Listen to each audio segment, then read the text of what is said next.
That's it. So we've called the meeting to order at 7:03, and just to make sure that everybody knows they're being recorded.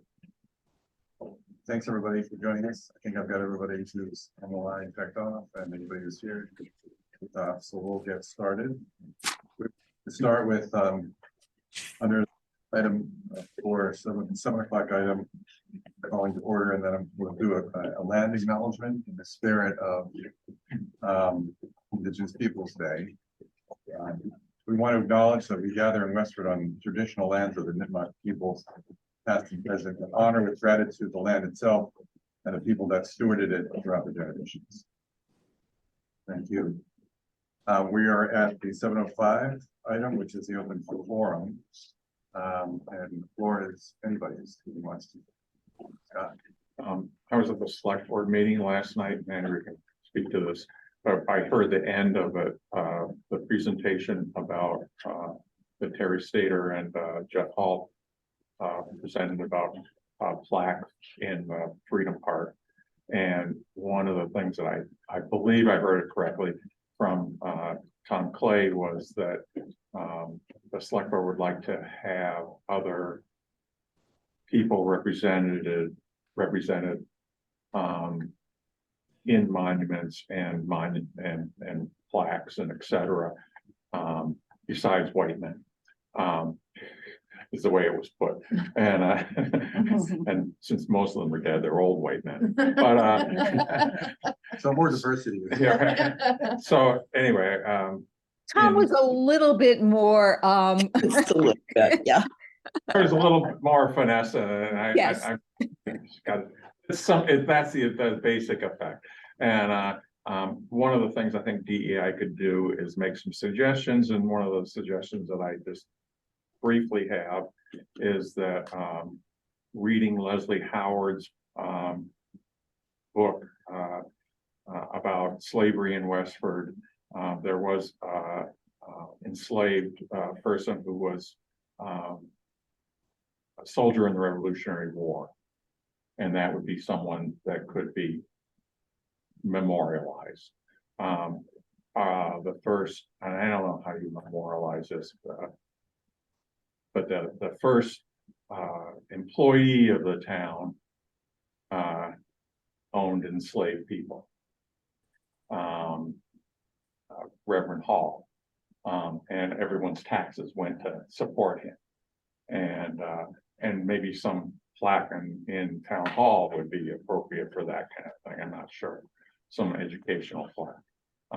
So anyway, there are other things to look at, and I'm not sure it's the role of DEI to present them or just to give suggestions to the.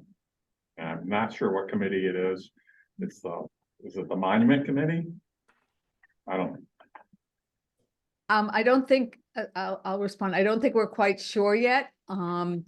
You know, I think last night it was just it was a consensus that the Monument Committee was going along with John Cunningham from the Select Board was going to work on trying to put together criteria for and it really wasn't specified for what, whether it's criteria for where and what monuments look like, or it was criteria for who should be memorialized. I think those are all up for discussion, but as Scott said, one of the things that did come that Tom did express, and I think the select board had expressed it previously about 6 months ago, which is that, you know, we really want to make sure that we are when we're honoring and memorializing people from Westford, that, you know, we really are memorializing the wide diversity of people who have, you know, lived here in Westford and who have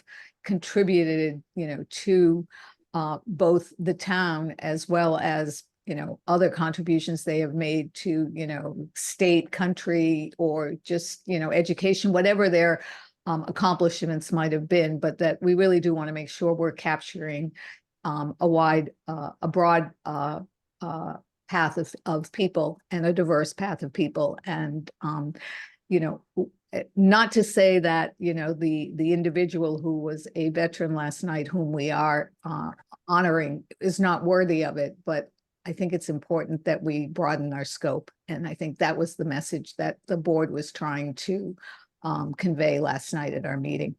And so I think, you know, I certainly think if we, and I was thinking of, as I was sitting there, I was thinking about this committee as well as the Historical Commission, who has a wealth of knowledge of, you know, being able to, you know, make suggestions or even, you know, offer their input into this process as we go forward. So. Donna, please. Well, we do have a Russian cemetery that might be able to help in some aspect of it. Because there is a cemetery that just has people who were here early and came from Russia. So that might help them find. Yeah, people who they were were in the war. imported to work at the Abbott factory. Yeah. Most of the Russians came and worked at quarries, actually. They were stonesmiths. We had Forge Village was mostly Russian, and they mostly all worked at the quarries. The Russian cemetery is incredibly interesting. It's neat to walk through it and see all the old names. And from the Monument Committee, you know, we take the applications that come in. Typically, we're not seeking people to make monuments but if I know Dave Cristiano, who's done several monuments in town, has something he's working on with Mr. Gilmet, who was an Indian chief in Westford. He also had done some research on that Black slave. I can't keep up with David, as well as the original mill girls that were 13 to 15 years old that were working in the mill. So he does have some diverse projects that he has in his mind, but I think what everybody's looking for is there somebody else that has something that they'd like to do or something they'd like to present or Yes, you know, just to encompass the history of the town, which is more than, and I think it was Terry who said John and I are old white veterans, which is how that came up last night. But you know, so far that is what has come before the Monument Committee, is mostly veterans, which, you know, in this town is mostly old white men. And a few old white women. Yeah, let me ask a quick clarifying question. This was a discussion related to a plaque in Freedom Park last Yes. night. Does it make sense for us to the criteria that's being developed, or do we have a task force to look into some folks like to memorialize based on the criteria, the informal criteria we've just been talking about? Was there a timeline, Andrea, proposed related to criteria being developed? No? No, not yet. We just said we'd bring it back for discussion. And there is a pretty intense criteria right now for what size, locations, dimensions, what it could be made out of on the application. I think criteria is the word that we're using, but it should be more of a diverse, we're looking for more diverse. I don't know. Could then, you know, people who are motivated to Scott, for example, we could ourselves look into it and have folks propose or ready to propose. Anita, your hand is up. Yeah, you know, I appreciate the select board's comments about looking at diversity, sort of a wider population of people who've contributed to Westford's history. And I've always kind of taken the stance of we could also look at groups of people, right? Like thinking about the impact of women in general in the history of Westford and the leadership that we see of women in town. It doesn't always have to be an individual, and maybe building that into the criteria, and also just the frequency of monuments that would be put up in town and looking at the level of impact and how many, like, not that you would deny a certain number a year or something like that, but I really saw it as kind of few and far between because they are so impactful, right? You are really kind of dedicating something like a forever piece in town. So kind of building that into the criteria as well, if people agree, however that plays out. Thank you. Cynthia?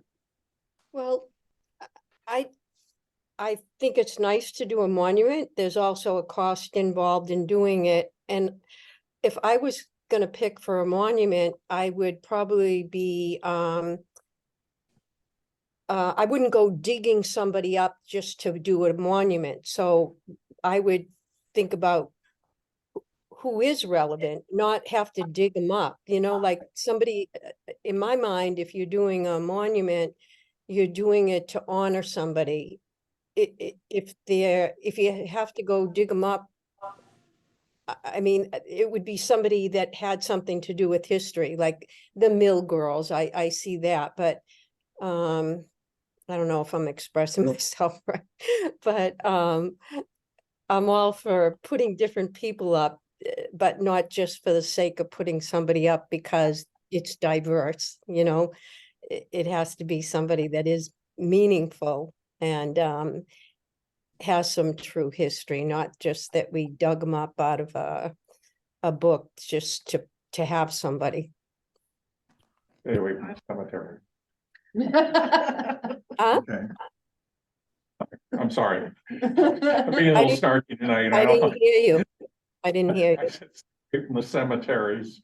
Yeah, maybe. I mean, you said go to the cemetery, but Any monument. I just don't so- know. I guess it's always the way that I've seen monuments put up, that somebody does something and everybody knows about it and they do it. They don't go try to find somebody. So I would say, like Anita suggested, like, we have the Graniteville with all the granites. That's something in Abbott Mills. That's part of the history of Westford. I mean, if there's somebody that fits that description that has to do with the history of Westford, I think that would be a good person. But just trying to find somebody for the sake of finding somebody doesn't make sense either. We've got two hands up. Let me ask Andrea and then Mary Claire. So I don't think the intent is to go around digging up people to memorialize or to create monuments for. I think what the intent is that there are other people who have contributed to the history of Westford or to the history or have had some major accomplishment that has impacted Westford or the country or the state beyond just white men. And I think it's a matter of letting folks know and making sure that we are capturing those people and not simply, white veterans and white men. And I think that's the whole purpose, is that there are people, there are women, there are, former slaves, there are, people of diverse background who've made a contribution to society that that we may or may not want to honor, but we do need to look beyond just white men. And that's the purpose. It's not to, go looking. I mean, I don't want to see Westford have a monument on every single street corner. Okay, I mean, that's not the goal of this. Okay, I understand now. I had a thought while you were saying that about, as opposed to a monument, we're building a new library. And so it's double the size of the library that we have. Why not make a suggestion of maybe having a room in the library, and instead of a monument, or you could have little ones there, but maybe plaques, very special plaques honoring different people, so that you could continue to add to that. And you might even name the room, people who made a difference in Westford, or whatever that is, Certainly support an educational purpose, and I think it is an recognition. Monuments and or plaques. Mary Claire? I'm upset. My point's all set. You're all set, okay, all right. And it's a good opportunity. It's the library, so a good opportunity for education, Mhm. Can I ask out of curiosity, do we have any commemoration to actually the land of which, and so it's the Nipmuc, yeah, people at all in Westford. You mean some official? Yeah. Commemoration? Yeah. I don't know, maybe, but I don't know. That might be something worth exploring as a group, and the fact that this is the land that we've just recently, kind of embraced the spirit of Indigenous Peoples' Day. I like that idea. I think that's a good idea.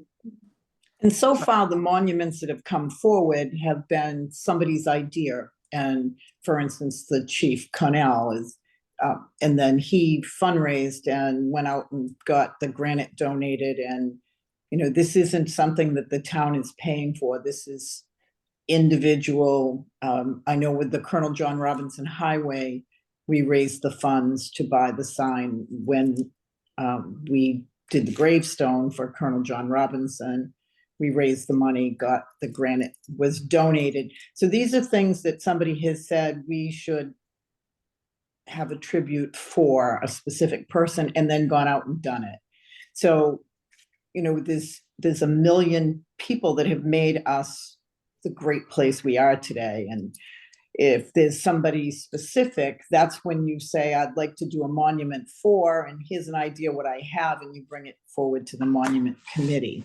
So I guess we need a good way to get it out there that if you have a design, if you have something you'd like to present for the Mill Girls or the first slave in Westford, then that needs to be done. I guess we're not soliciting people to come out from monuments. I guess that's my big concern. It sounds like we're being asked to go look for, and what the monument committee was formed for was to review what does come forward and bring it to the select board to make the final decision, right? That was our charge. And we did come up with an application, which has a lot of criteria in it. That's the word I'm having trouble with. The criteria is for the type of monument. If you have a specific historical person or group of people, then you need to figure out what you'd like to do to honor those people, and then where it would appropriately go and how you would pay for it, right? Is that? Proposal, then ultimately the select board says yes or no. Is that the process right now? It sounds like the message from last night was that it's important, as Andrea was saying, to think about contributions from a wide range of people across history to Westford and to other communities, Westford residents. And so there's probably nothing stopping us from beginning to think about that.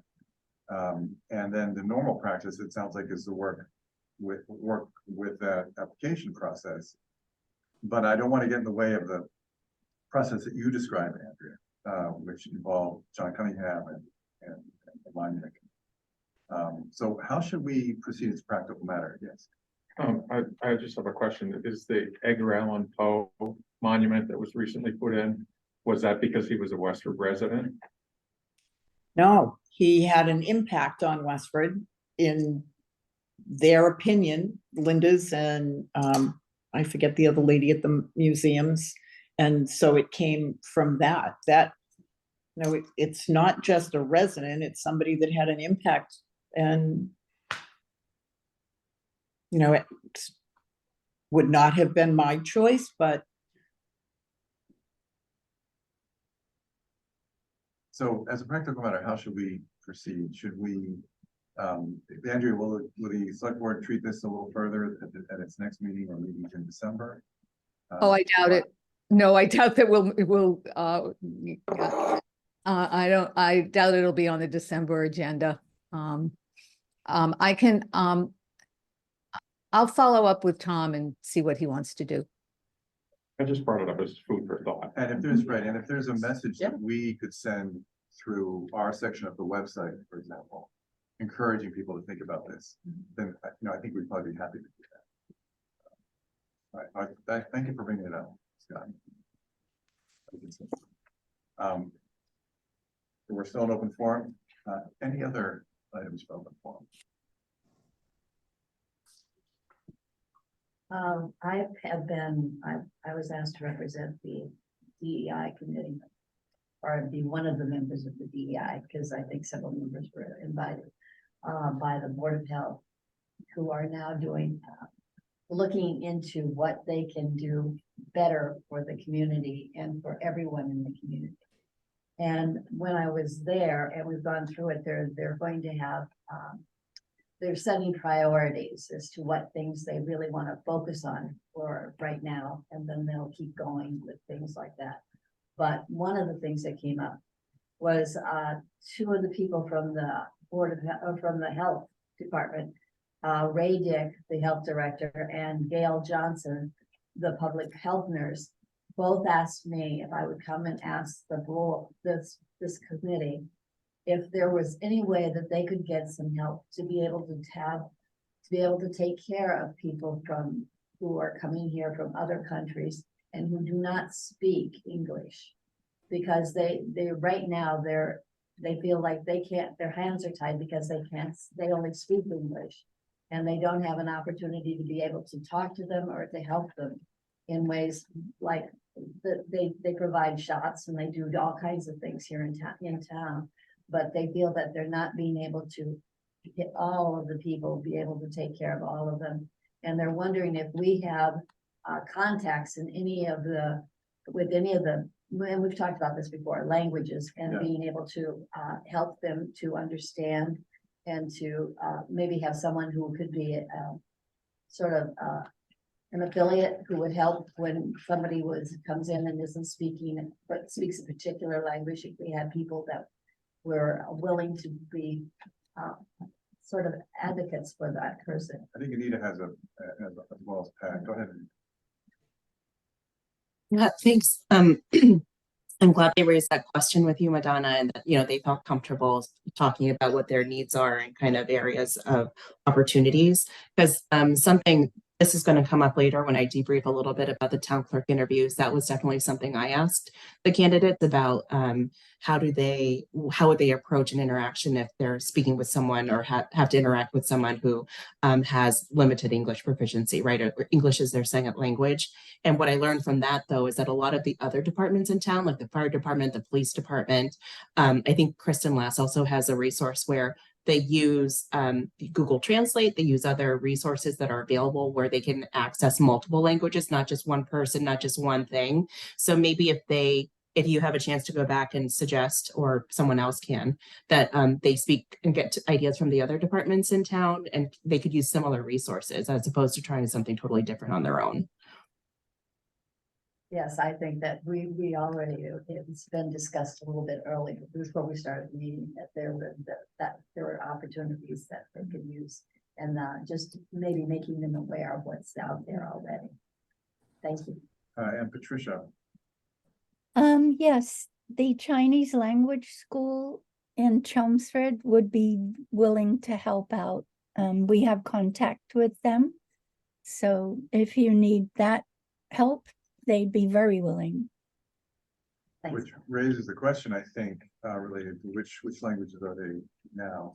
They're thinking about Chinese and India. I mean, people would come here for There's a them. whole lot of different. And they have dialects. lots of different levels of different Dialects, yeah. dialects. And so that one becomes very difficult for them. But those were the two they mentioned as being probably the most prominent that they had difficulty with. And who would be the contact person there on this? And probably the director, Ray Dick. Okay. This And- is a woman. So Ray is RA, Thank you. and Gail Johnson is the health nurse. But they were both very adamant that they wanted to be able to do something in this area. So Madonna, just to follow up, that's mostly for outreach then, not like individual interactions with people coming up to them? It's an outreach, but it's also when they have people who come in and they know that they need help, but they just don't know how, can't get the contact to be able to do something about it. They have people come in and tell them somebody has a problem or something like that. And it's more to outreach for them as well and let them know what is available to them here in the community. Right. Have, mind reaching out to the school you mentioned, the Chinese language school? Oh, no, I wouldn't mind at all. Oh, actually, I asked Pat. Pat. Yeah, and then related to the Indian dialects, I'm wondering, we can research that. Yeah, and I think that that's been talked about at the table before, and I think there are people here who have said that they had opportunities to have people available. I have, Oh, I have a Oh, I'm related sorry. note. The Cameron Senior Center is looking for exactly the same thing to help the same demographics. So it seems tied in together. And it seems as though that should be, when one group has it, we probably need to be Yep. sharing it with other groups. Yep. I'm currently at Chelmsford High for maternity leave, and we just had this conversation. And they use someone, and I can't remember who, so I will do a little Oh, digging please, and try to find out who that is. And I'll send you the and information. maybe let Madonna and I know. That's okay. Do we even have like welcome packs or anything in that are kind of standard in That different used to be done. languages? I haven't seen it. I don't know that they still do that. I've heard a few times in other towns and communities around Massachusetts, they run almost like a small community center. A welcome center, or maybe it's only a few hours once a week in the library or something, but that they have various kind of starter packs in different languages, or that kind of just as a jumping off point to, in whatever language, these are town dentists, these are, doctors. And These well, are yeah, different and they donated different things to the package because it got them known as well. Well, no, this was just, No, I mean, this is the community, the doctors and the different organizations in the community contributed to the basket. oh yeah, no, this wasn't a basket. This was like a booklet. It was booklet. purely an information booklet, but That's just fair. in different languages. So that I've got a sick kid, we're just new, I have no idea who do I phone, who's a local doctor, who, that kind of information. And that's easily Oh, that's a good accessible. idea. Yeah, Different. Do you have an example from some other I community? don't, but I'll dig back in my notes and try. I know there was one on the Cape in particular, but it's something I've heard pop up a couple of times through school committee. And as a way of having something, at least a starting conversation for people arriving in to at least get the essentials. And then over time, they work with or to get whatever services and supports they need. Very clear. When I came from the meeting, we had the handbook meeting last Oh, week. yeah. And the conversation was how to present the school handbook in different languages. Yeah. And we had that conversation as well. Yep. And I've reached out to me Bailey on that one. Yeah. If folks are able to track down some of these resources, please email to Madonna and I, and Pat, if you could just double check with the Chinese language school about their openness to this and then send us a note, Madonna and I, that would be great. Will do. I spoke to them at the fair, Nancy, and that's where I made the link. So I'll get a hold of the contact. Thank you, thank you. We have had a rich open forum. We know that. Oh, Seema.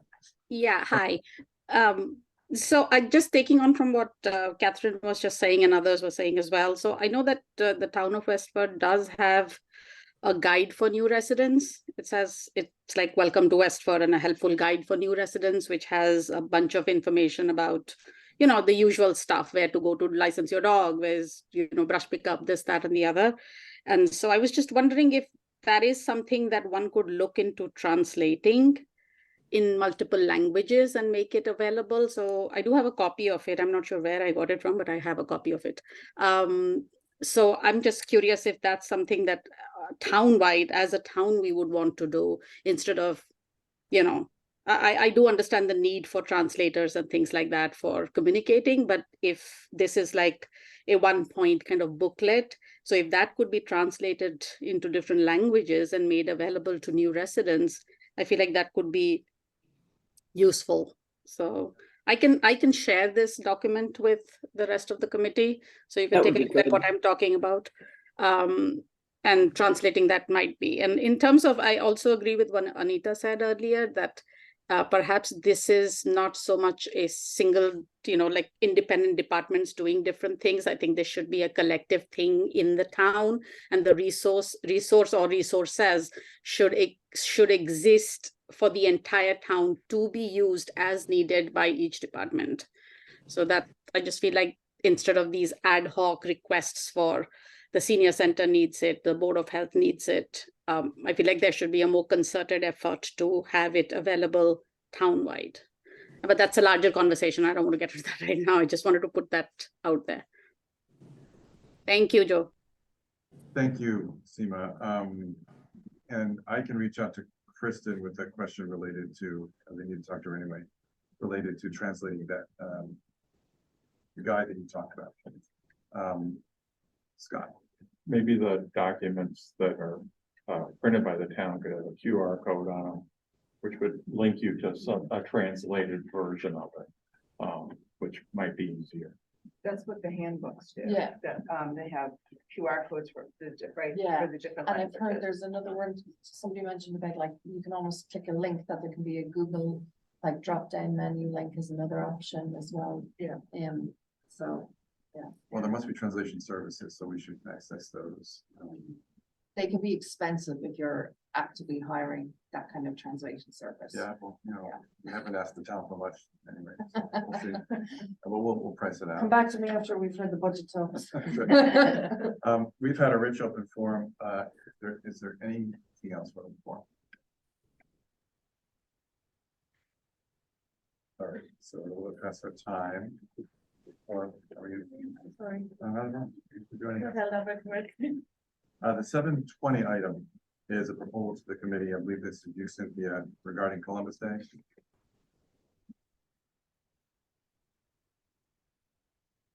We're going to try to stay on track time-wise. There's a lot of 10 minutes. Okay, so I don't know if everybody just got to read that little piece that I put in.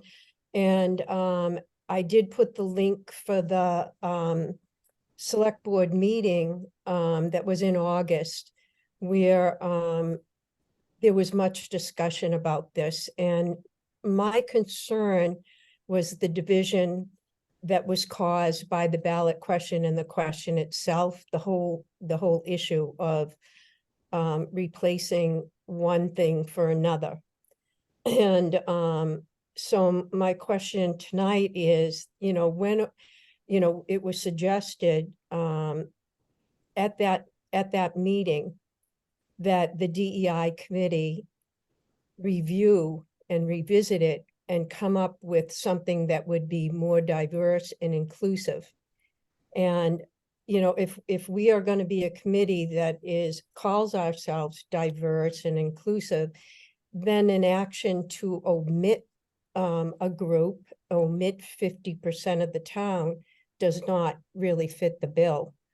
50% of the. There were three select board members that felt uncomfortable with not sharing the day. That was what was proposed. And, I've been working on the calendar, and we used Lexington just as a basis. And Lexington has a cultural calendar with everything. They share Columbus Day and Indigenous People Day, so they don't reject one to put another in its place. And I think that we should be, I'm not sure how you arrived at trying to take away one to put another. It doesn't really seem like if we are going to be inclusive as a group that you would do that. And I think that the division that it's caused, and I'll reiterate that 93% of the towns in Massachusetts celebrate Columbus Day. And none of the towns around us have Indigenous Peoples' Day. And I just. Let me just add something real quickly. I don't think it's productive for us to sort of return to the discussion related to Indigenous Peoples' Day or to sort of relitigate it. If you have a proposal, we should talk that through. But the points that you're making sort of require a response, and that would take a lot of time. I just don't think it's productive for us to relitigate something that was voted on and then voted on and then recounted. So you know, if we could sort of get to your main point, and then talk about a proposal that you might have. Well, my main point is, how do we as a committee bring the community together? Because there is this division. And when you say, again, that it was voted upon, well, it was voted upon at town meeting and it was rejected. And then Dennis Galvin suggested that we look at other days to celebrate Indigenous Peoples' Day. But then it came around to the DEI committee, and all of a sudden it's going to be replaced. And, you know, you did your research, and maybe I, you know, if you could share more of your research, but, you know, from what I've learned is that, you know, if you're going to go by the vote, you didn't go by the town meeting vote. Then when 62% of the people surveyed rejected it, and then when 80% of the speakers, but it wasn't until you got it really, in a lot of people's eyes, this was really an agenda, and you kept going until you got the point of that you wanted. And that is, we as a committee, if it, you know, the committee is going to be inclusive, then I think and it was non-binary, that it should revisit it and make a suggestion that is more inclusive. Okay. Cynthia, hang on one second. Cynthia, we really need not to relitigate this. I just want to make that point really clear. That's going to take a lot of time.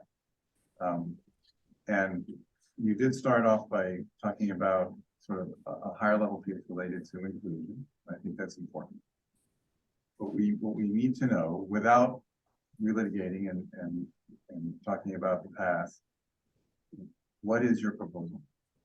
My proposal is that the DEI committee come up with a more inclusive solution so that there is not so much division in the town. I have a point. And we're 8% of the town voted on this ballot. It is not a divided town. 11.8% of the town subset has polarized opinions. And that is an important distinction to make when we're talking about this. It is not a divided town, according to. Really? So 15 people make a difference? I don't think so, Wendy. 11.8% of the town voted. Other people did not show up. We don't know what they think. We can't assume. Well, I guess, Wendy, though, what I'm referring to is initially the town meeting, the majority voted against it. In the survey, the majority voted against it. And then again in the speakers. So we have three things that show that it is divided. You know, we can do a whole survey of the town, but I'm saying that we have plenty to show that there is a division, and I hear it very frequently. And I really, you know, feel that we need to do something about it. Yeah, we have hands up. All right. But and I'm going to entertain a couple of responses, but I do want to say for the record that this is not productive. The question related to Indigenous Peoples' Day has been treated by the town. If you have a proposal, I think from what I'm hearing you say, you want to talk about ways to bring people together, and I think that's a fine topic, but it's not productive for us to continue to relitigate this question. There are two people who want to speak, and let's do that, and then we're going to move on. Kathy Creed. Okay, So I think what all that Cynthia is trying to say is that the select board wanted us to come back and to figure out how we can come up with a more inclusive and equitable solution, because there was a discussion for 40 minutes that night.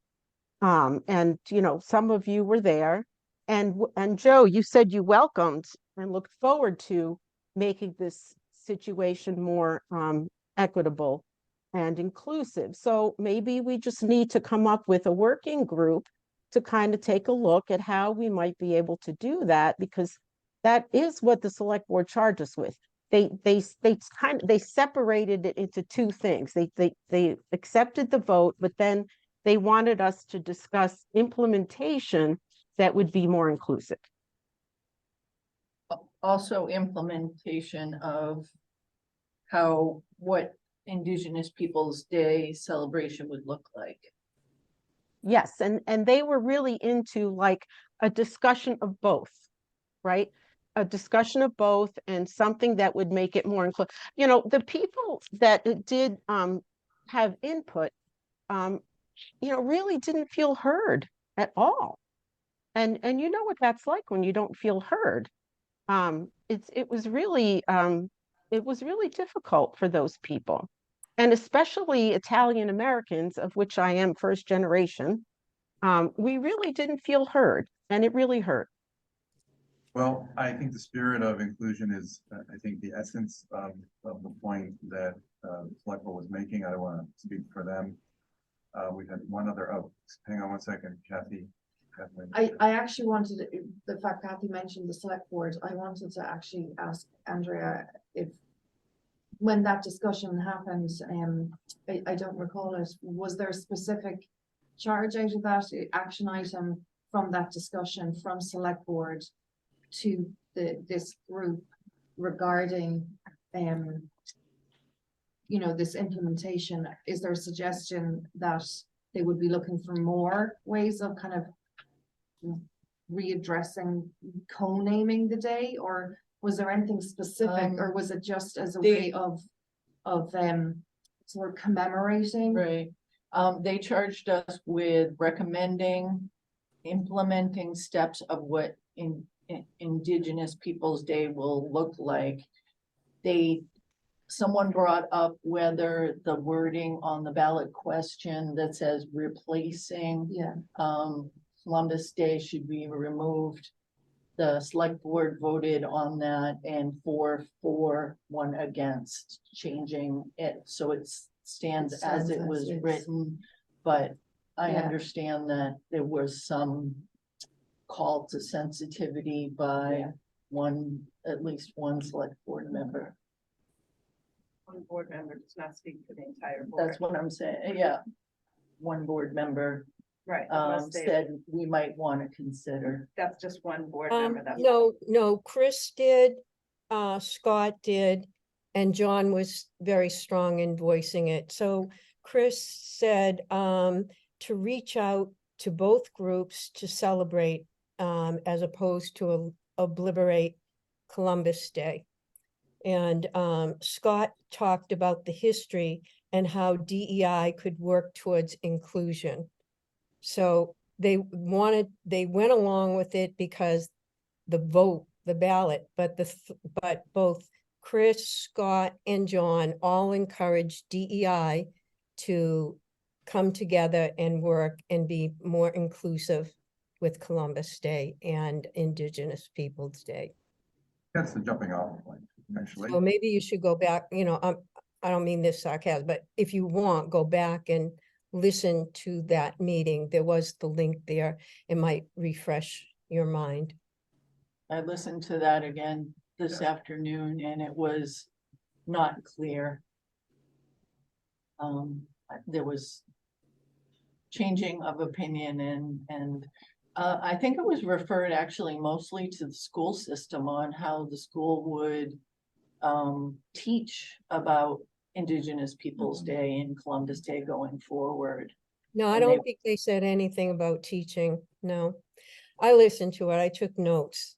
I don't think so. I can go back and listen to it, but I think maybe you're Andrea, Something else. I am not. we have two hands up. We've got Pat's and Kathy's. Pat, go ahead.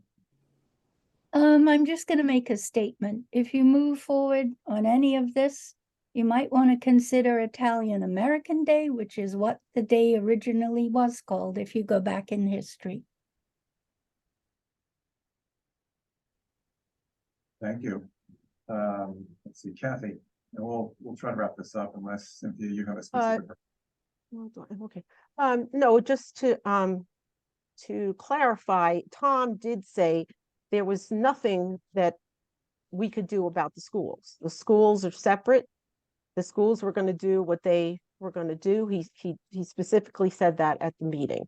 And so what they were doing was what was more in regard to the town celebrating, and they were concerned about the town coming together. And it could bleed into the schools that you discuss both sides.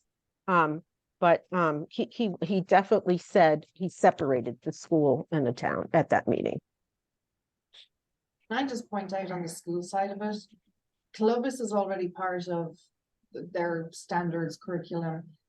We had an incredible discussion on school committee last year and with one of the students.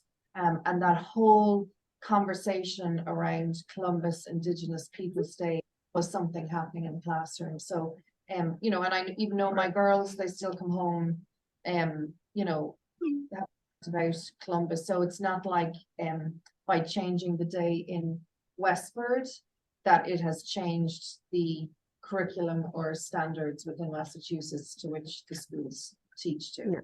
Yeah. So that hasn't changed.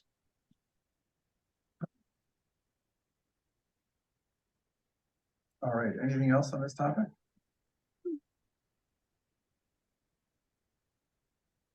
Do you need a motion at this point? Can I motion that we have a subgroup take a look at this and figure out how to bring the two together?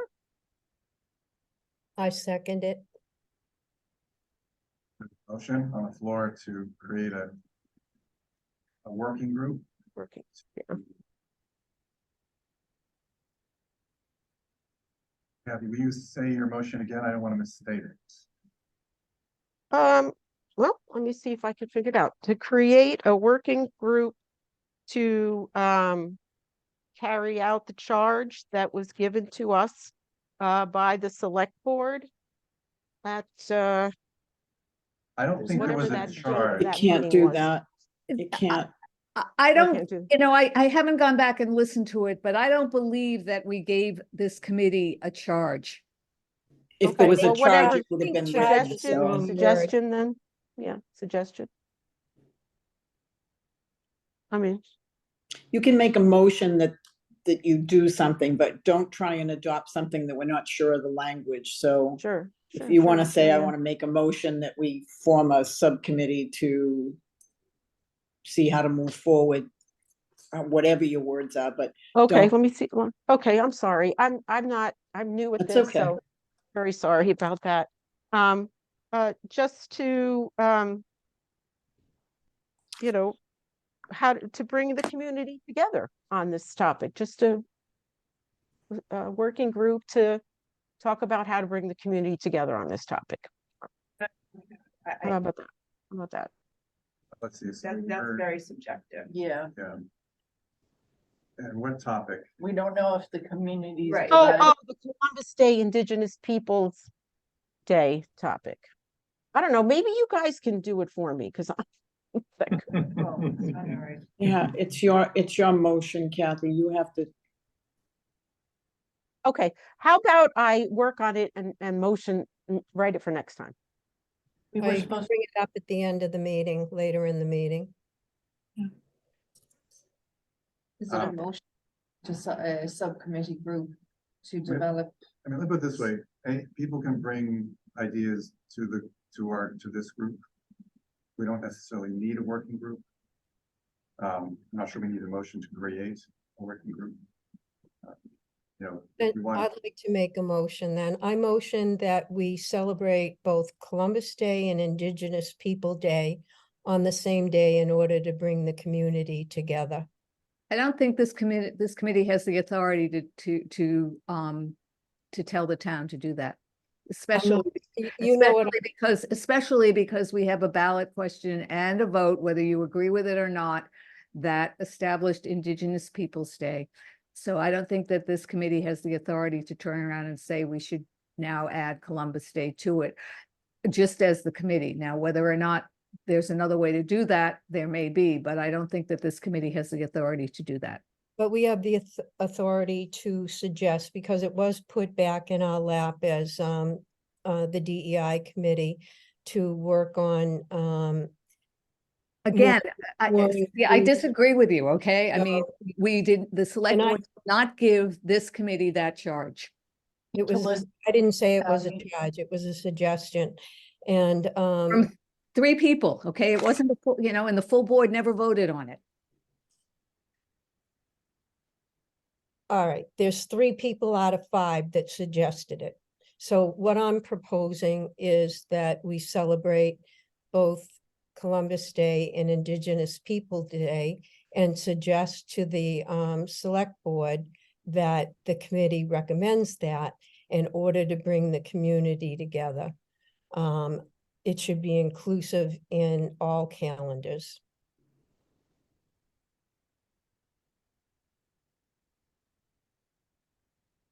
I know you don't like it, but that's how I feel, and that's how a lot of people feel in town. There a second?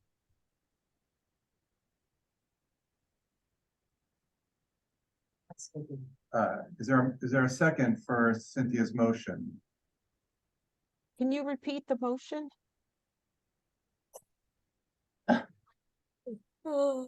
I make a motion that we celebrate both Columbus Day and Indigenous People Day, that it's just shared, and that we recommend it to the select board that both peoples be celebrated on the same day. Okay, yeah, I'll second that. Motion which has been seconded. Is there further discussion?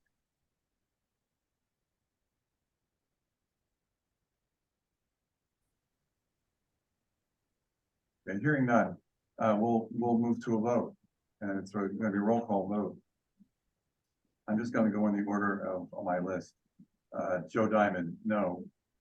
Andrea Perner-Sweet, No, Cynthia King, Yes,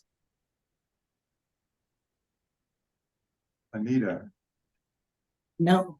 yes, no, Catherine Creed,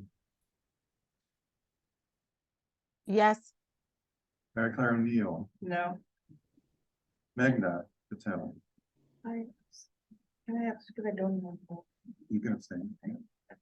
Abstention, because I don't know what happened in it.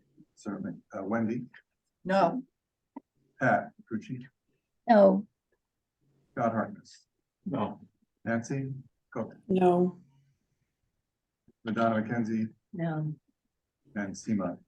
No, The noes have it. Thank you for the discussion. All right, we'll move on to the next item, which is the 7:30 item. I'm gonna actually move one agenda item up so that we can benefit from Anita's report. We're gonna move to under integrating, this is item 4, integrating DEI across town committees, boards and departments, the town hiring process.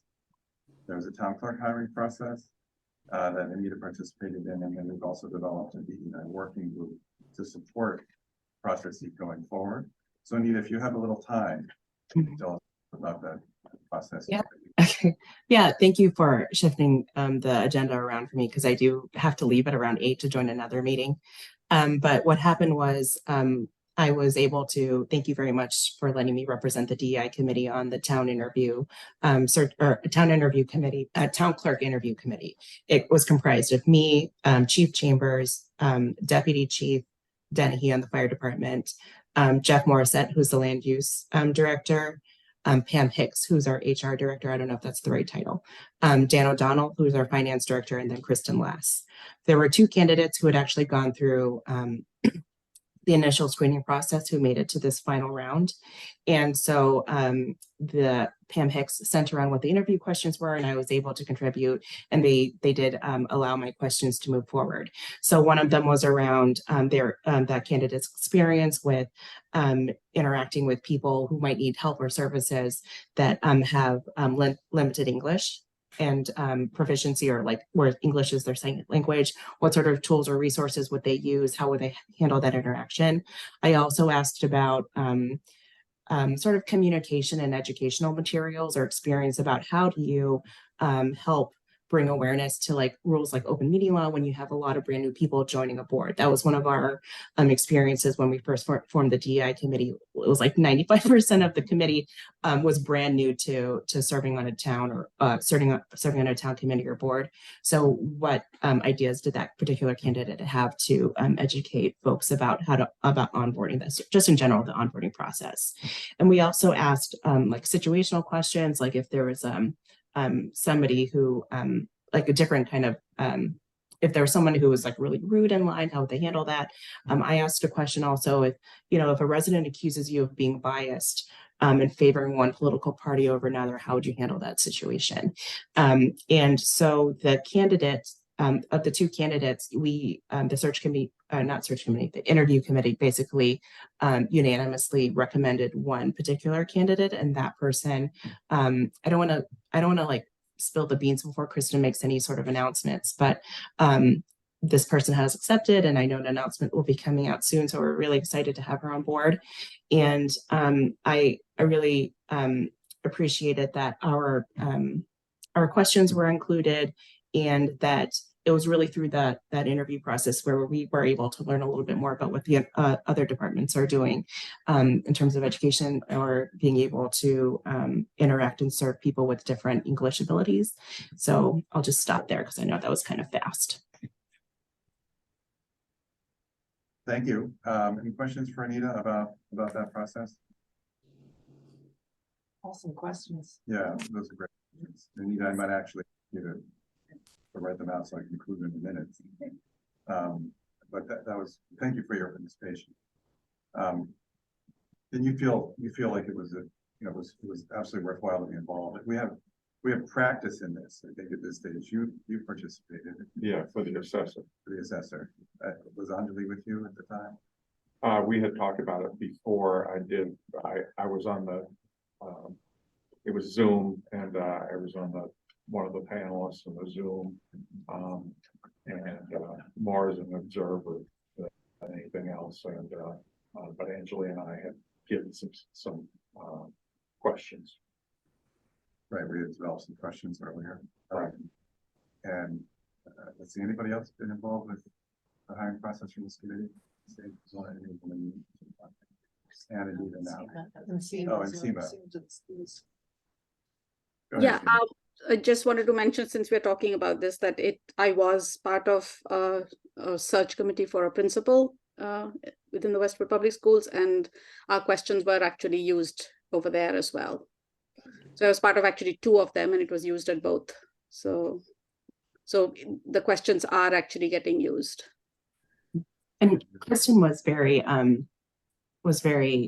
open and eager and stuff to work with the DEI committee to figure out how to build the DEI questions or something like that a little bit more into the processes, and meeting with members of the DEI committee who want to talk a little bit more about it. And I mentioned that there were a couple of members who had done some work previously with Pam Hicks and Jody, and then maybe that's some stuff that we could resurface and revisit with Kristen, and kind of start again, pick that back up. As a matter of fact, oh, go ahead. So these questions that you asked the interviewers, how do we rank, like, depending upon whatever the answers are, do they make or break the interview, or just another, like, okay, maybe you just want to know more about that person? Were you be able to judge? I don't know, I'm just asking. They were pretty standard questions, right? So what are we gauging? I'm talking because I'm come from a technical background, so when I interview a person, we're looking at this. So I'm like, what is, like, maybe I'm being more scientific. Like, what are you numbering them or something like that? How do you know? I could tell you what we did, but Seema's hand's up and I don't know if Seema wants to go first. No, I just wanted to very quickly mention that it just becomes another data point when you're looking at, so we are asking multiple questions. And so when you're making, it gives you a more complete picture of the individual. So it's another data point, that's all I'm going to say. And then, obviously we're not looking only at that. And unless the answer was, really a make or break kind of answer, it wouldn't, it would be just another piece of information about the candidate. So if that helps you to understand how the process works. Yeah, that's a good question. I think as with any question. Anita, is that fair to say? Yeah, and that the committee debriefs after the candidates and kind of, as they're thinking about what they want to make the recommendation or who to recommend to the town manager to make an offer, whatever the process is, then we all talk about the pros and cons, right? And how people answered questions, what the different resources were that they used. And as Seema said, it's just one data point in all the other things of the, responsibilities of that particular person or position. Just add before Scott goes, I did talk to Kristen and she's very open to continuing the conversation about how we can continue to contribute. And Anita and Scott and Anjali will be sort of a work group to work with Kristen, and we'll set up a meeting, a Zoom meeting in December. She, like I said, she's looking forward to help with the process. She said help with messaging and other aspects. Scott.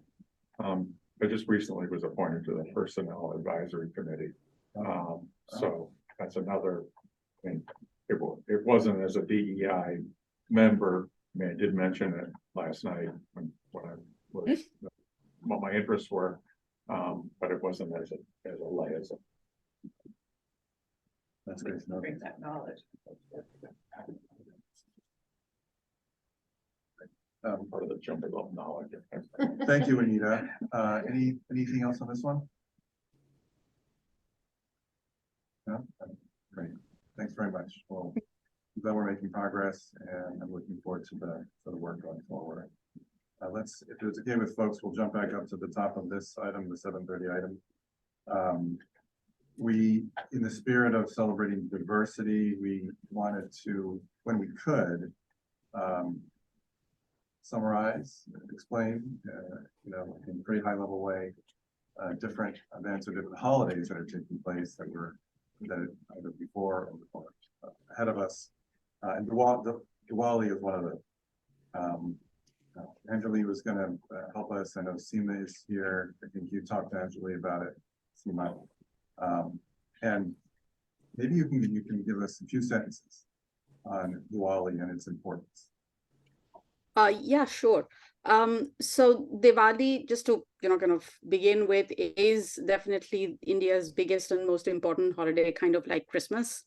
So depending on what part of India you may be from, the interpretation of the significance of Diwali could differ, but the general one common theme, no matter where people celebrate and what they celebrate, is the victory of good over evil. That's what it really stands for. And then, it's a 5-day long festival. I don't want to get into too many details. People do different things on different days. The first day, people clean their homes. They'll buy maybe gold or kitchen utensils. Day 2, they decorate their homes. So the word Deepavali or Diwali literally means, so Deep is a clay lamp, and Avali is just like a row of it. So it just means a row of clay lamps. So it just means a row of lights, to be very literal. Then, the second day, people will decorate their homes. They'll put out these lights, make those, the design patterns that you may have seen outside Indian homes. They are like mandala designs outside people's homes. They are made with different things, with colored rice powder or just with paint or other things. Then on day 3, which is the main day of the festival, people will get together. They will have some religious rituals performed, different, maybe a goddess is prayed to. Different parts of the country will do different things. And then, people will mostly get together, eat, meet family, stuff like that. And then fireworks. Fireworks is a big part of the celebration of Diwali, which happens pretty much in most parts of India. And then day 4 is usually considered the first day of the new year. And people will sometimes maybe exchange gifts, kind of wish each other for it. And then day 5 is a day when brothers usually will visit their married sisters, and it's like a brother-sister bonding kind of festival. So it's a long 5-day thing. Different parts of India will celebrate different portions of it or all of it. India is a very diverse country, and while this festival is celebrated everywhere, it takes different form in different parts of India. But like I said, the common theme over there is the victory of good over evil. So it's a no moon night. It's dark, and so the light that we light outside our homes is kind of significant of the victory of light over darkness, knowledge over ignorance, good over evil. So however you want to interpret it. So that's my little spiel on Diwali. Thank you. That's really nice. You celebrate Diwali, yeah? Yes, I do. Yes, I do. So in India, actually, even though it is predominantly a Hindu festival, non-Hindu Indian communities do have their own versions of it. And so the Sikhs in India do have, the day over there is like, it honors one of their 6th guru. So they have different gurus that they follow, one of their gurus, so they honor the 6th guru on that day. Buddhists also do celebrate Diwali. Jains, which is another religion, Jainism, they follow Jainism.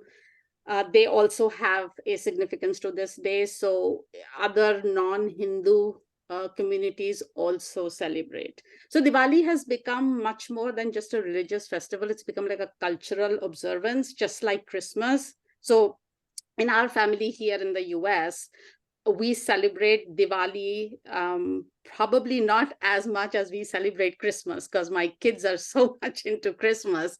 So culturally, we celebrate Christmas. So similarly, I think in India, a lot of non-Hindus also join in on the cultural part of Diwali. So that's why I keep comparing it to Christmas, because a lot of non-Christians also celebrate Christmas, because we're looking at more the cultural aspect of Christmas rather than the religious part of it.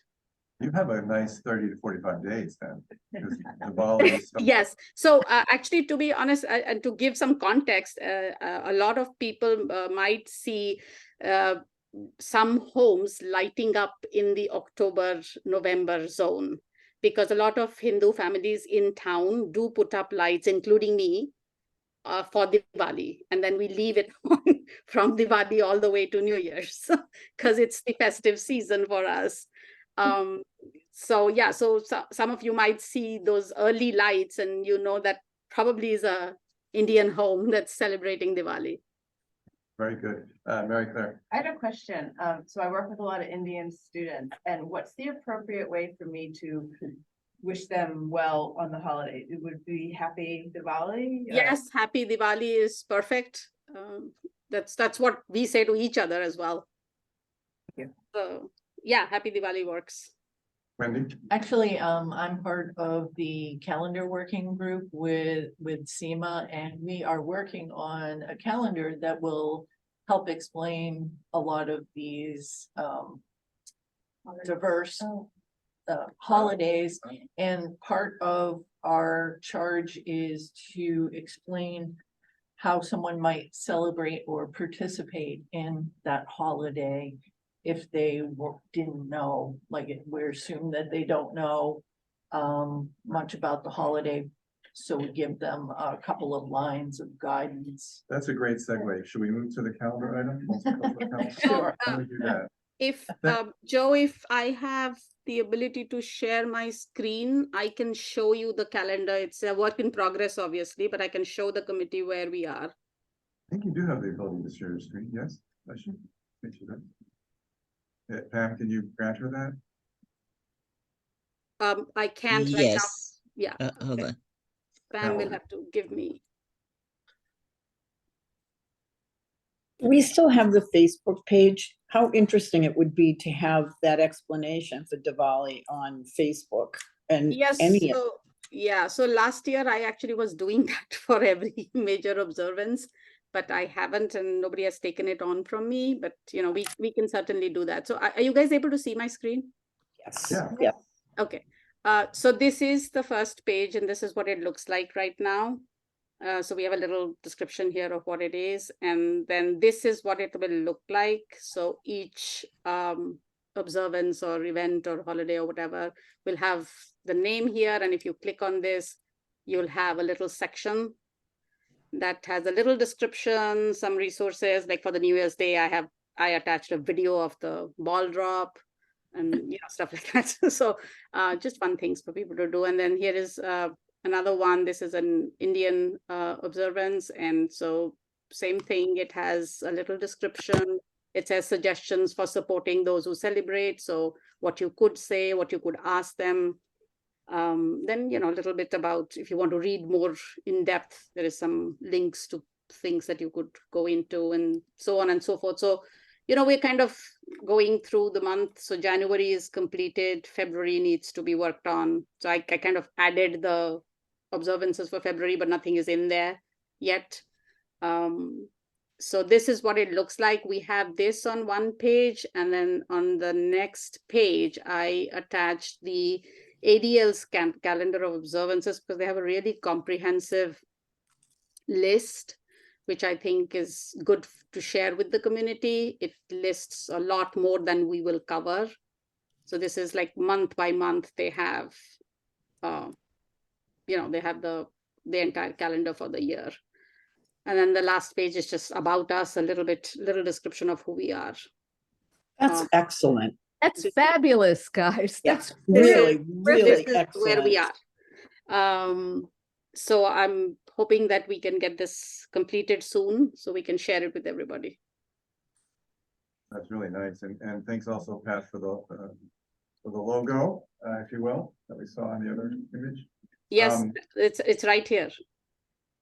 So for a timeline on this, we are talking about doing a rolling rollout. So we are gonna try to have the first 4 months done by mid-December, and then by mid-January latest to release the first 3 or 4 months of the year and have it roll along that way. So so that we are trying to take advantage of the coming year and starting as close to it as we can. So is it what, like on a quarterly, that's on a quarterly basis you would?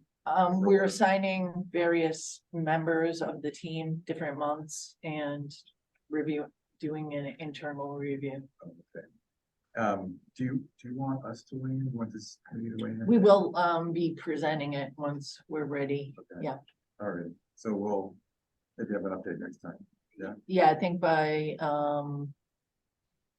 mid-December or January, depends. Anjali wanted to be respectful of people's holiday needs as well. Really, really excellent. Mid-December, right?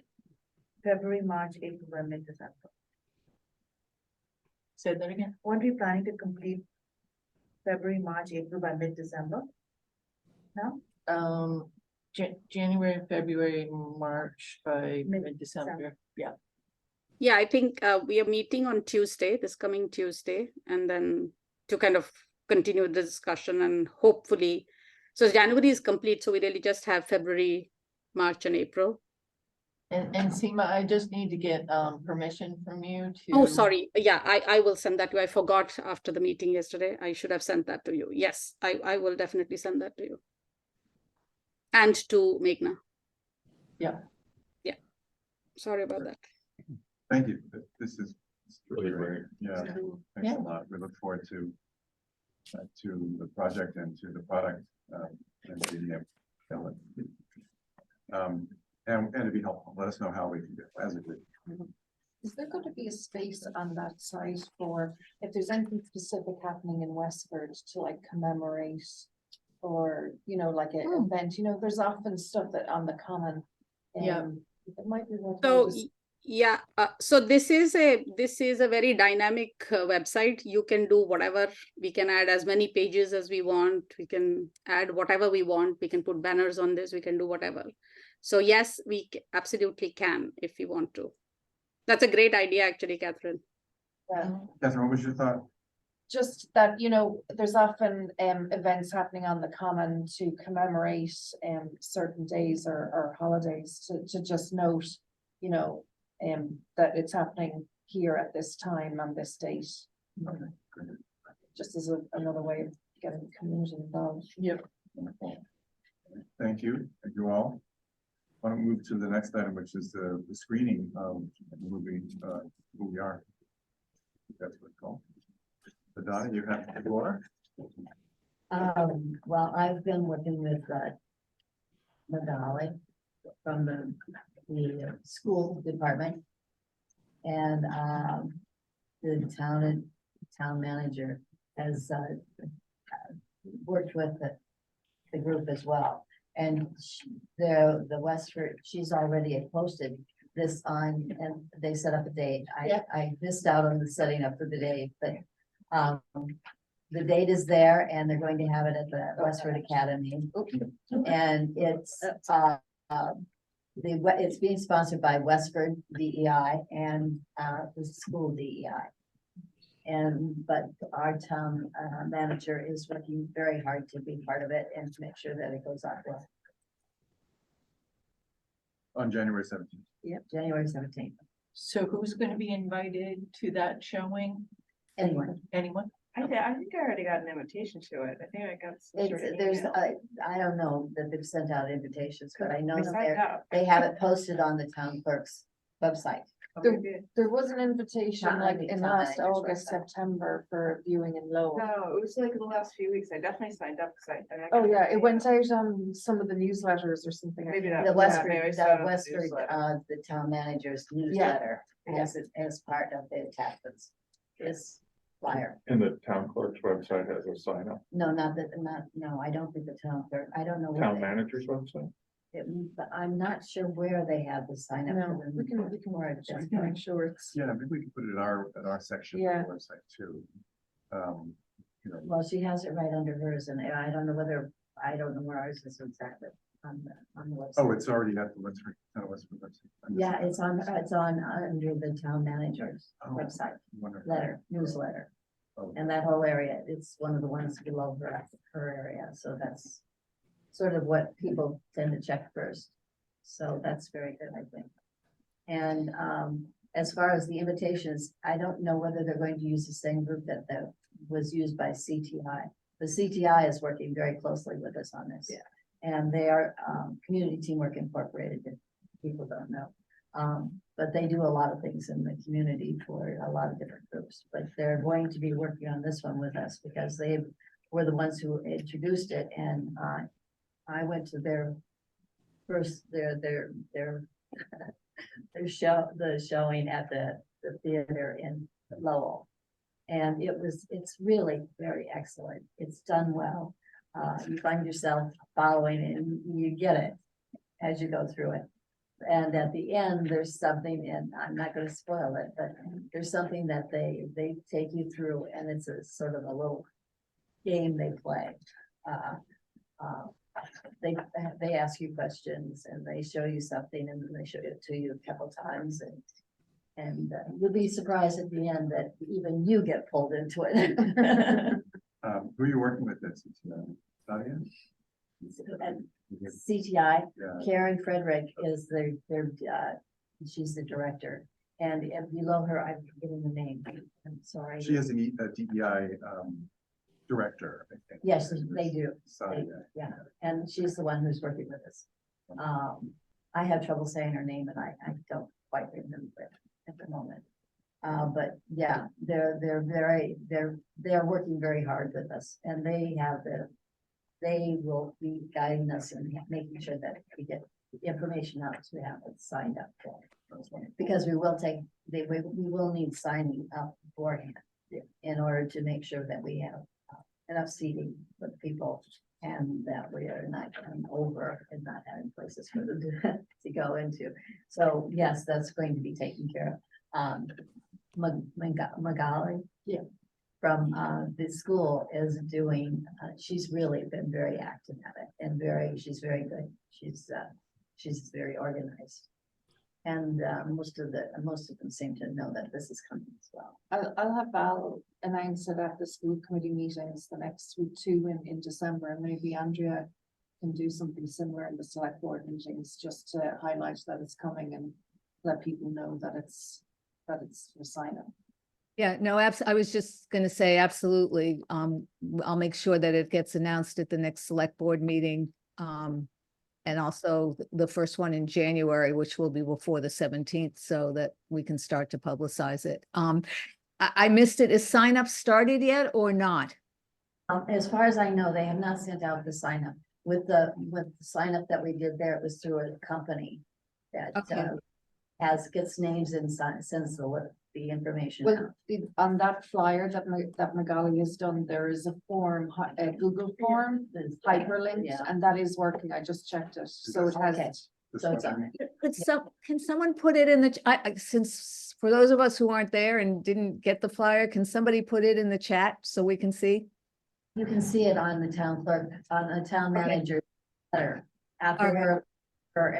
her letter that she puts out each month. or- All right. We'll See, send it, I haven't read it yet. So that she has it there so that you can go right to the form. Okay, It's electronically there, so. great, we'll send it out as well. And we'll promote it where we can. Seema? Yeah, I forgot to mention when I did this earlier, I did put the PDF of the Welcome to Westford flyer in the chat for anybody who wanted to take a look or save it or whatever.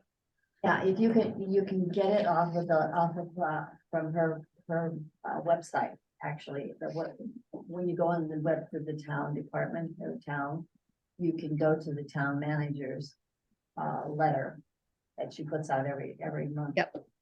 And she has the flyer in there, and you Okay. can, the form at the bottom for how to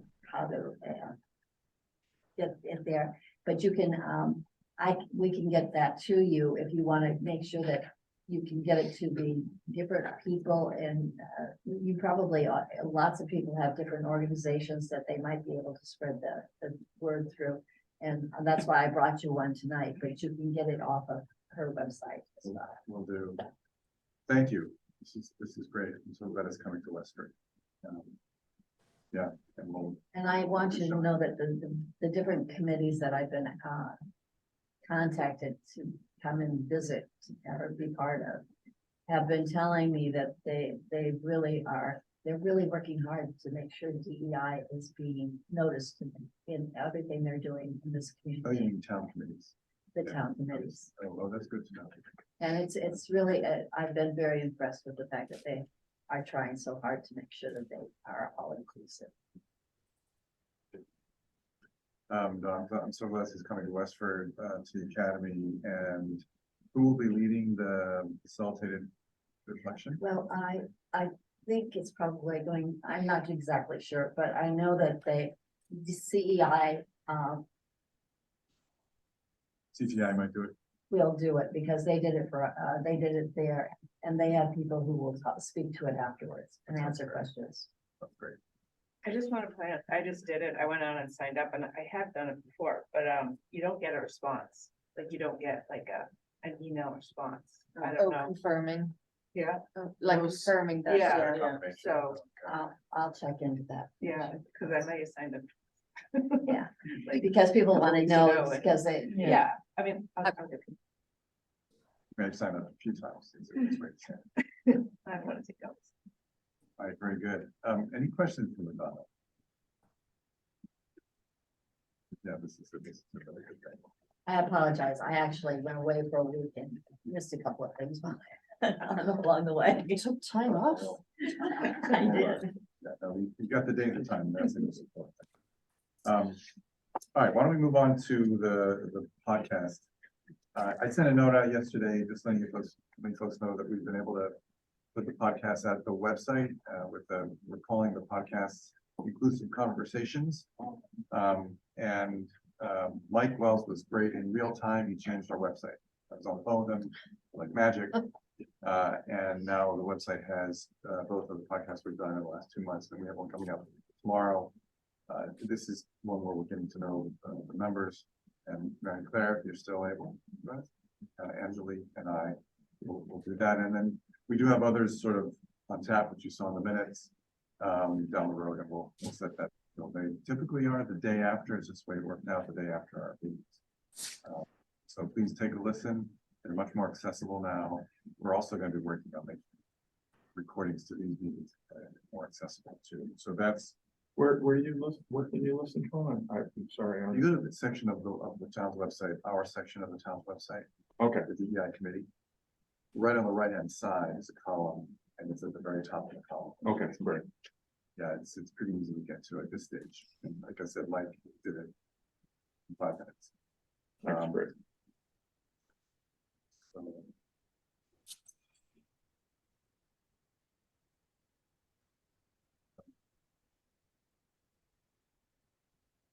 why don't we move on to integrating DEI crosstown committee boards and departments? Still under 7:30, the DEI school DEI committee. Catherine, would you mind? Yeah, no, I'll keep it short and sweet. So in terms of school DEI committee, to remind people how we've kind of started running it this year is that the school DEI committee as a whole district-wide are now meeting every other month. And then we have subcommittees meeting kind of in the off months to try and kind of create more action-oriented outcomes from our meetings, and to really start embedding you know, the theory into practice. So our 3 subcommittee groups this year, we've chosen our student handbooks, the professional development group, and then our equity audit group. So the professional development group, I believe, we're meeting tomorrow. The equity audit group have already met. They have viewed to keep everybody in the loop. They had 4 vendors bid for this equity audit that the school is hoping to do, and they the group which Madonna and myself were both part of, we reviewed the 4 documents, and then we had a pretty good robust discussion on the various groups, and there was kind of one favorite with a second close behind, and for a variety of reasons. And I think we were also being conscious not just of you know, the scope of it and the experience of what was in front of us, but we were also being mindful in terms of cost, time. Is it a one and done, or is it going to be something longer term out of it? So we really kind of looked at it across the board. They did go back with the one that kind of came to the top, and to just ask 1 or 2 questions to clarify. And apparently it was a very exciting conversation. So I'm very excited. I'm not going to announce it who the group is. That's going to be Dr. Chu's job when it's all confirmed. I's are dotted and T's are crossed. But I'm very excited with the group. I think it's going to be a really interesting project. So one was chosen. One has been chosen, but now whether nothing has been signed or anything like that, but we've identified the group. That's the way to do it. Makes sense.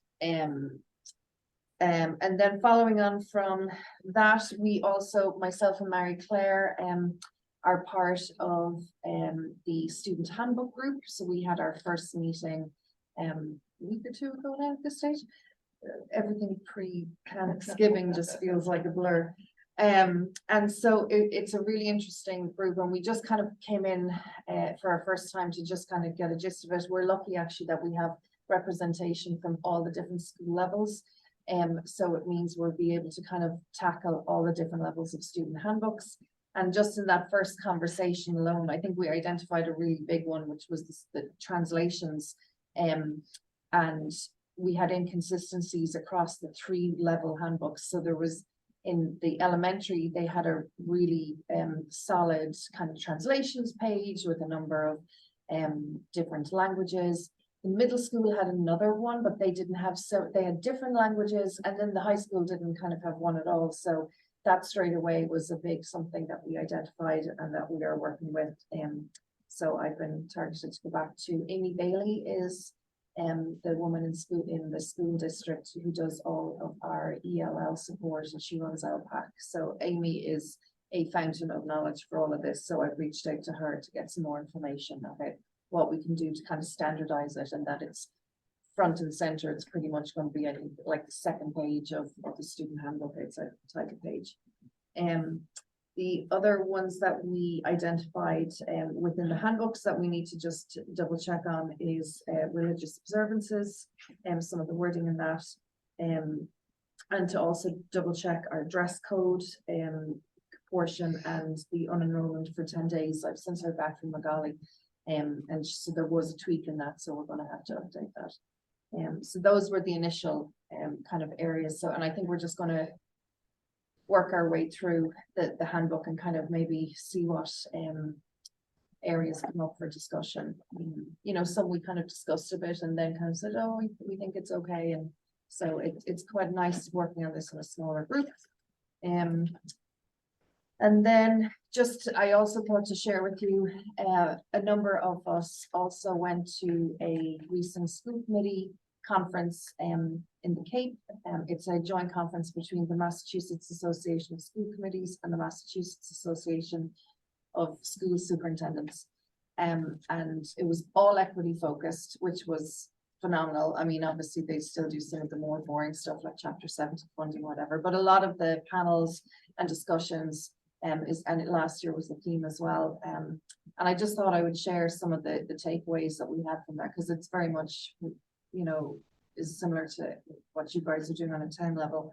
And it was saying about making sure all your staff are culturally responsive and with professional development, and actively integrate equity audit findings into your goals versus being a separate document, which I think as well as it comes across for the town. And that one of the things that I think is going to be important for a town group, if any of you are getting involved in this equity audit, is that to really do a true equity audit, you really have to ask a lot of people in terms of putting their trust and vulnerability in being very open and honest. And so that came across to a number of different school districts that had done equity audits recently. And they were saying that the whole kind of thing hinged on staff being vulnerable and having very open and transparent and maybe hard conversations. And then the one other thing that we had a fabulous speaker speak about a general session, Dr. Darnisa, I'm blanking on her last name now, but she spoke a lot about this DEI work and how you really have to start shifting the mindset of it's not necessarily people are resistant to change, it's maybe resistance to loss and a loss of autonomy, a loss of self-control. You know, their situation is changing, and really in order to make those changes, you have to do it at the pace of their understanding. So you really have to kind of slow down sometimes these changes if you want to kind of make it embedded. But her last takeaway was a timeline of DEIB work, which I thought was really interesting. She said diversity work, that conversation generally is about 1 to 3 years.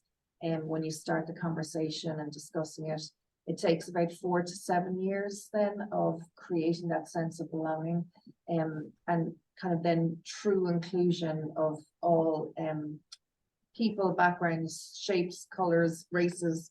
True inclusion is about 7 to 10 years of work to truly embed any kind of changes within a system or a district. So I just thought that was some really interesting takeaways. So the message is patience. Yeah. Patience, and it's slow and steady. Yeah. Interesting. So there you go. That's the school DEI update. Thank you for that That's going on. Very thorough and interesting. Any questions for Catherine? Thanks for representing us. I guess there'll be another opportunity for those of us who are part of the school DEI committee, whenever the next meeting. They'll be meeting the end of January, so the subgroups, I know our group is meeting early January. But the big district-wide group will meet again the end of January to kind of come back to where we've all been talking so far. Very good. Thank you very much. The last item under this, under 7:30, is a video interview with the police chief. Nancy, not to put you on the spot at all. I know that you've been working on that. Do you have an update? Yes, we are going to do it this Friday. We have our questions. Hopefully Anjali is able to do it. And hopefully this will be the beginning of once a quarter with him or other department heads to see how we can keep the conversation going.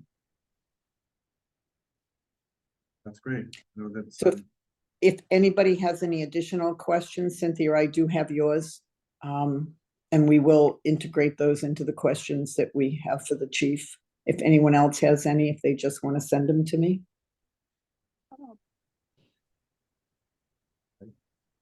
Seema. Yeah, I'm sorry if I've missed this, but has the entire committee seen the list of questions?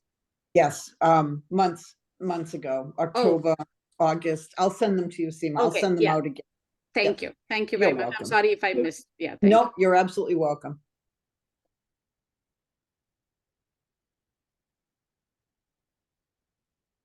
All right, thank you very much. Yeah, do we have a minute for Commission on Disability? Sure. Okay, so Commission on Disability, Pat Rapucci, Scott Hazelton and I met in November. We didn't have quorum, so we weren't able to get officially meet. But we did start talking a lot about the special town meeting and issues around issues of disability and accessibility of the meeting, and identifying a lot of the moving parts that happened during that meeting, which were, it's a lot to keep track of and identify. But it was very interesting to me because I had a certain viewpoint of it. I wasn't able to make it, but seeing it online.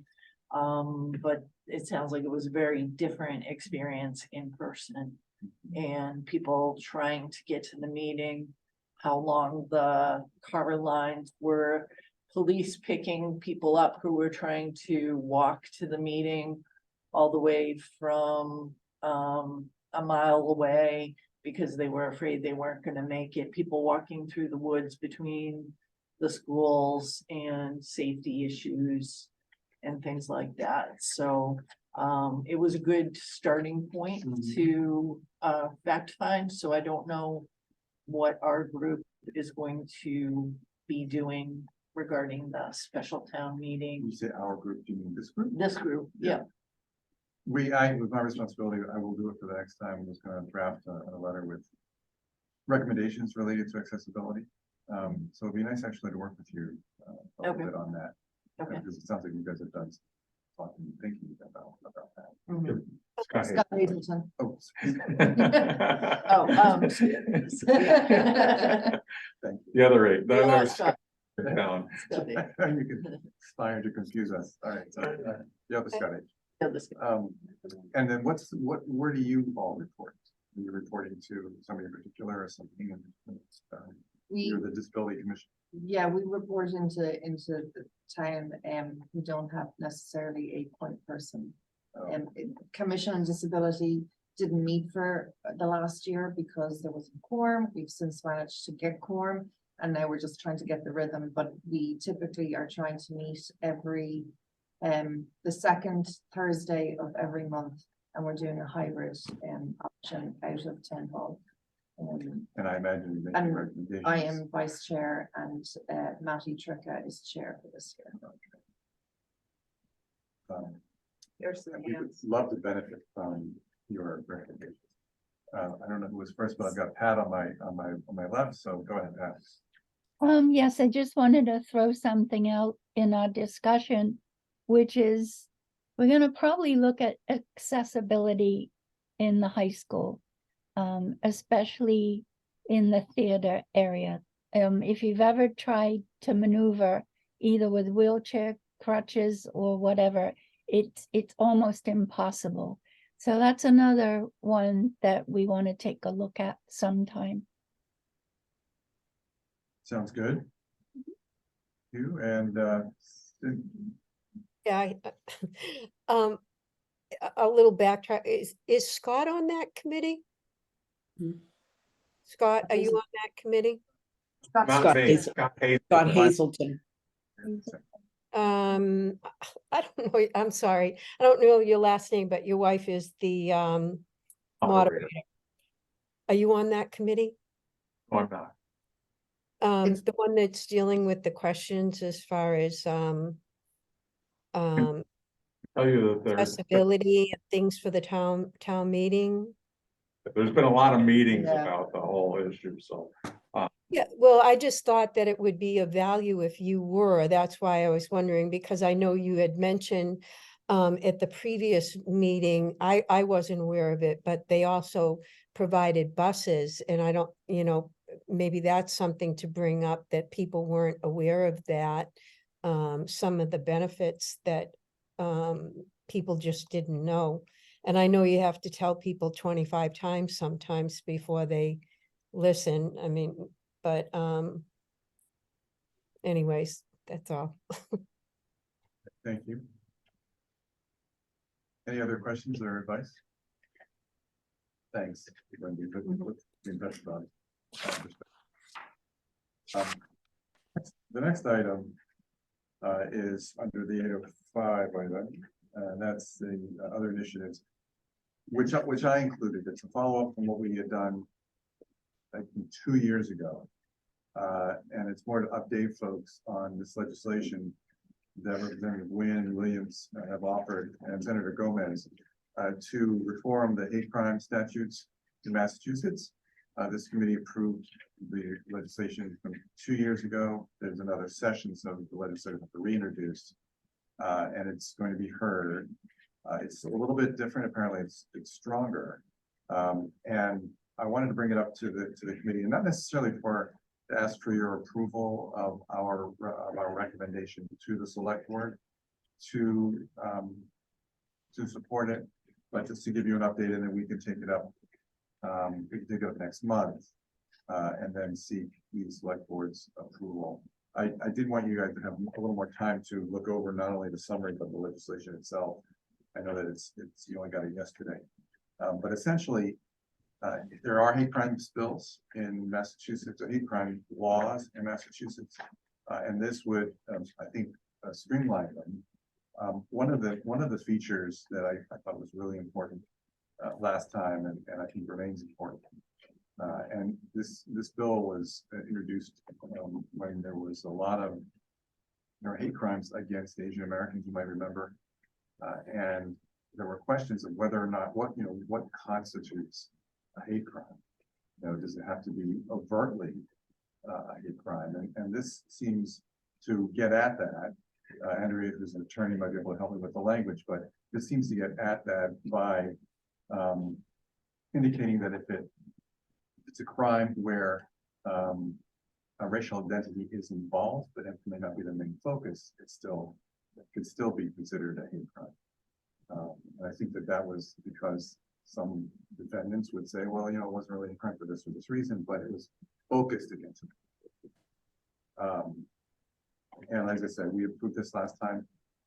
One option is that we could ask Representative Wynn to join us via Zoom for a few minutes to talk about it, but I wanted to just update folks and give you a heads up that I'd like to figure out again for consideration. Any questions? I can research. I certainly can research anything about it. What I'll try to do is find some notes from the last time we were together and send them out about this. Actually. I seem to recall something in the news just recently about a bias crime as opposed to a hate crime. That might be something to look into in terms of another way to describe something without it necessarily violent. I'll look to see if there's a piece of legislation like that. I Yeah. might be there, because there's several on this topic. This just happens to be Yeah. the leading one. And Governor Haley just launched that new state police unit for hate crimes too. Oh, did she? That was like 2 weeks ago. Oh, It was recently. I didn't realize that. It was actually last week, yeah. And state police are going to enforce it. Nancy, this might be a good question to ask when you interview the chief. I think it'd be important to get his input of what he thinks is like pros and cons of this bill. And so I don't know if it's too broad, with all the other questions, but I'd be interested in his input in that. On the Nguyen Williams hate crime bill? On that, yeah. Yes. Okay.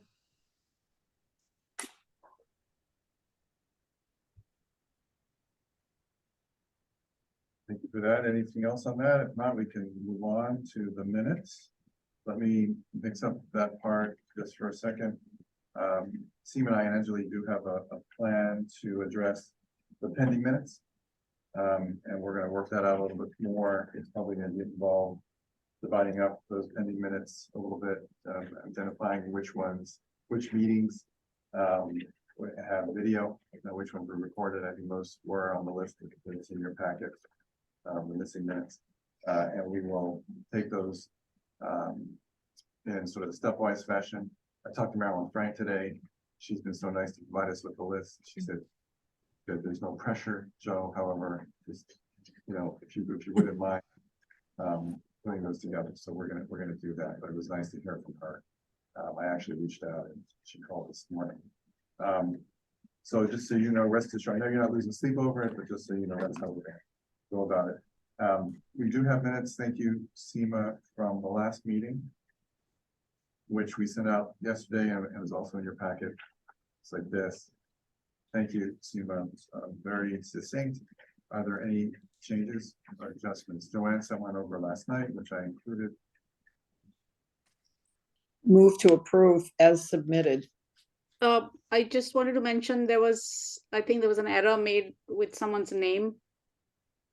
I think I may have written the wrong name for somebody proposing something. I don't recall what it was. I think it was the placeholders for your podcast. I may have. Yes, and I made that change. Yeah, Okay, all right. I just want to make sure, yeah. Absolutely. So we'll have a motion and then a second, and we can see any second. Are there any changes? The best first. Well, Nancy made a motion. I'm seconding it. Couple seconds. Third. Scott H. Very good. All right, let's do a quick roll call. I said yes. Andrea? The question of how I wasn't there, so I'm gonna abstain. abstain, all right. Very good. Cynthia? I'm sorry, Andrea, you were there at the meeting, weren't you? On October 25th, you were there. You were on the recording. You were Oh. there. I was, okay, I'm sorry, then I approve. I get mixed up when I was there and when I wasn't. Don't worry about it. Okay, I approve, yes. Thank you very much. Cynthia? Yes. Okay. Anita? Oh, she's not. Catherine? Yes, Mary Claire? Yes. Megna? Yeah. Wendy? Yes. Pat? Yes, Scott? Yes. Nancy? Yes. Yes. And then Seema. Yes. Good, thank you all. Now we're just at the point where we'll confirm the next meeting. December is always tricky. And we usually are the last Wednesday of the month. That happens to be the 27th. And that's in that week where a lot of people are doing something else, which they should be. Yeah. Not a and good one. Similar to that. So one thought is that we don't meet in December, and we meet in January at a regular time. Are people open to that? Yes, I would recommend that. Okay, okay. Fine So with me. would then be on the 30th, January 30th, which is the last Wednesday. That happens to be like, No, 31st. 31st. 31st, there we go. Which is it's like a 5-week month, so. All right, great. So the next time we meet will be January 31st. Let's stay in touch, however. We'll see each other before then with you. And for other things too. All right. Unless there's anything else, is there a motion to adjourn? So moved. Second, Scott, second. I don't think you need to go through a roll call to vote for that, so. Meeting's adjourned. Thank you all. All right, raise your hands if you want to leave. All right, thank you. Bye, happy holidays to everyone. Everybody have good holidays. Have a good holiday. Bye-bye, everybody. Bye.